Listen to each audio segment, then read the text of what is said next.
Parents are the hardest people to please. I mean, I wrote that simply because I'm sure everybody who's a child can resonate with that aspect. The fact that it's so difficult to satisfy your parents, and that's totally understandable. Parents want the best for you. That's ultimately that you're a child. Most parents want the best for you, and I understand that. But for me, it was so difficult coming up when the support system that's supposed to be your family. My family in general supported me, but mainly like parents, like my mum and etc. They wasn't supporting what you were doing, and there's such a conflict because the whole world doesn't believe in you, and now the people at home don't even believe in the success you're trying to attain. And the frustration also lies in the fact that when you reach a certain goal, they're like, whoa, yeah, I'm so amazing, you know, yeah, we support you now. And it's so disheartening because that's what you expect the average person to do. You don't expect your parents to do that. And the whole issue came whereby I was trying to do something. I was trying to be an artist to an extent. And they'll say that, oh, this is not going to work out, what are you doing, get a proper job. And then they'd switch on the TV and then they'd be watching another artist and say, oh, do you know how much money this person has? And I thought, if you can't instill that same faith within your own child, it just makes it so difficult for them. And a lot of people say, I think you need to be a parent to understand, to make a comment like that. I don't need to be a parent to make a comment because I'm not talking from a parent's perspective. I'm talking from a child's perspective. Well, God willing, when I do have children, then I can create an argument from a parent's perspective. And you never know, I might come back and say children are the hardest people to please. And I'll openly admit that in most instances, parents are right. But it's not about our decisions being right or wrong. It's more about using your experience to sympathize and let us know that you at least understand where we're coming from. Because at least then we can take that in all seriousness and then decide.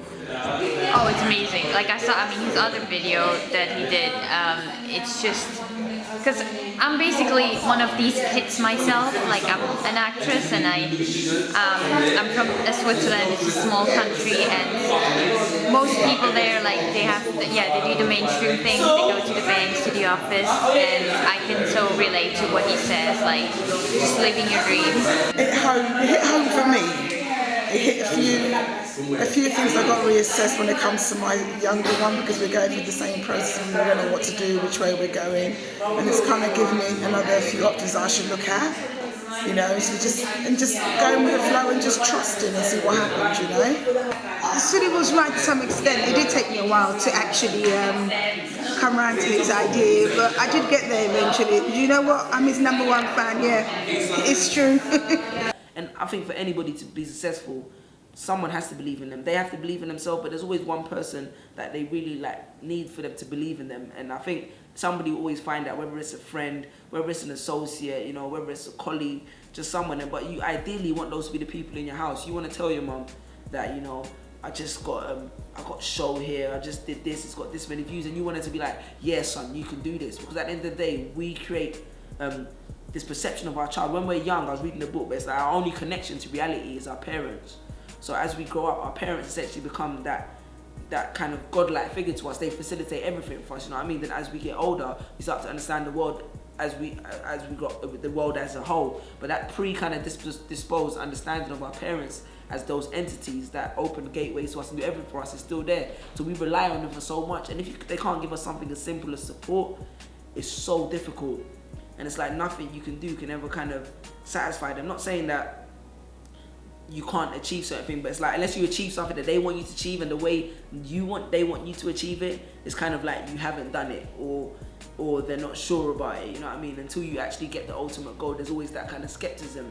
And being from the African household, there was always that traditional kind of route whereby, yo, you want to be an artist? No, take your time, or do it on the weekend.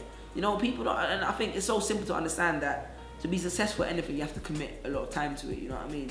Doing it on the weekend doesn't always suffice, and that's always the argument, you know, do it on the weekend, you can do what I want you to do during this week. And it was always so hard to create that balance within the household, especially for me growing up. It was just so difficult. There was one time, my mum said to me, I need to go to a job interview, and she woke me up in the middle of the morning. She was throwing shoes at me. I mean, I just went, she doesn't even know this, so this will be the first time she's hearing this. So I went and I got my suit, my shirt and tie, I put it on and I left the house and I went to my girl's house. I can't even remember. And I came back a couple of hours later, like maybe later in the evening. She was like, how did it go? How was the interview? I was like, yeah, it was great. You know, they're gonna get back to me. And I mean, as someone trying to attain to success, it's difficult. You have to constantly face these things. And I eventually, one thing that worked for me is I said to my mum, please just give me a deadline. You know, I've given myself a deadline. I said if things don't pick up by a certain period, it's so funny. I was like in 2012 December, then you know I might have to like start looking at other routes. And I'm for me, this is what I said, because you know you have to be realistic to an extent.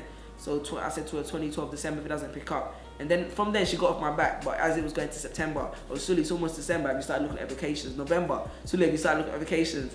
December 6th, I'm not sure, is it December 6th? You need to check the video, Why I Hate School But Love Education. 2 weeks later, it has 3.5 million views. And my mom is saying to me, Suli, I always knew you was gonna be great. And you know, I always knew the Huffington Post, oh my God, when are they gonna come to the house to interview you? So it was just so crazy, man. But yeah, parents are the hardest people to please. Maybe it's just my parents, but that's where that concept came from. Yeah, please subscribe to the channel, like the video, favorite, etc. Check out my iTunes and my website, sulibreaks.com. Peace. I can't change because I was always told that if you think something is not right or that people are not addressing it the way it should be, the least you can do is speak up. So I guess that's how people make a difference in